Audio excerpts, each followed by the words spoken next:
13 फरवरी को खुवाई थाना की पुलिस खुवाई काठल तिला स्थित कृष्ण मालाकार के घर पे तलाशी के दौरान बहुत सारे नशे की कारोबार के कारण कृष्ण मालाकार को गिरफ्तार करती है। कृष्ण मालाकार को पूछताछ के दौरान और भी 3 लोगों का नाम सामने आता है, जिसे पुलिस गिरफ्तार करके थाने ले जाती है।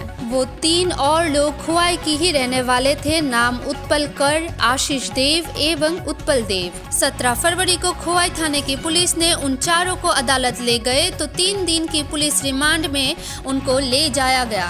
शनिवार को 3 दिन की पुलिस रिमांड खत्म होने के बाद फिर से जब अदालत ले जाया गया तो खुवाई जिला एवं दायरा अदालत के जज NDPS एक्ट के तहत उन चारों को और 14 दिन की पुलिस रिमांड में भेजा है।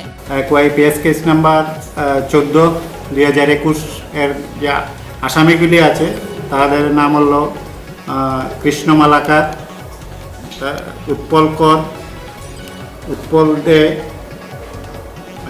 এবং আশুতোষ দেব। তাদেরকে মাননীয় আদালতে আজ 3 দিনের পুলিশ রিমান্ড শেষে হাজির করা হয়েছে।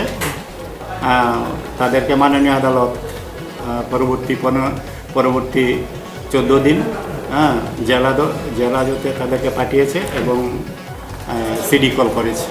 তারা আগামী 14 দিন জুডিশিয়াল কাস্টডিতে থাকবে। এই কেস তাদের কাছে